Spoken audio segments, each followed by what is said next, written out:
நேர்ல விளக்கம் நீங்க அப்புறம் குடுங்க. இப்ப கேட்கப்பட்ட கேள்விக்கு தேர்தல் ஆணையத்துடைய விளக்கத்த சொல்லுங்க. அதான் முன்கூட்டியே குடுத்தாச்சுல்ல பட்டியலு. முன்கூட்டி குடுத்ததுக்கு பிறகு தானே தேர்தல் நடந்ததுக்கு பிறகு தானங்க முறைகேடே வெளிய தெரியுது.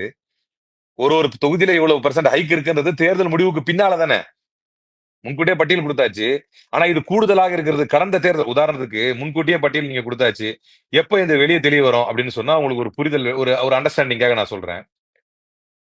1981, 91, 2001, 2011 வரைக்கும் இருக்கக்கூடிய சென்சஸ் நீங்க பார்த்தீங்க அப்படின்னு சொன்னா, இந்த மகாராஷ்டிரால இங்க ஒரு குறிப்பிட்ட இந்த மகாராஷ்டிரால உள்ள தொகுதிகள்ல மட்டும் 81ல இருந்து 91க்கு வந்து 26% ஹைக். 26% மக்கள் தொகை கூடியிருக்குது. 26%. 91ல இருந்து 2001ல பார்த்தீங்கன்னா 23% கூடியிருக்கு. சரிங்களா? அப்போ 2001ல இருந்து 2011க்கு வெறும் 14% தான் கூடியிருக்கு. ஆனால் வெறும் 14% பாப்புலேஷன் கூடியிருக்கு. அப்ப கடந்த காலகட்டத்தை விட கடந்த 10 ஆண்டை விட கடந்த 10 ஆண்டுல 23 ஆக இருந்தது. 23% கூடியது ஜனத்தொகை. அதுக்கு அடுத்த 10 ஆண்டுல வெறும் 14% தான் கூடியிருக்கு.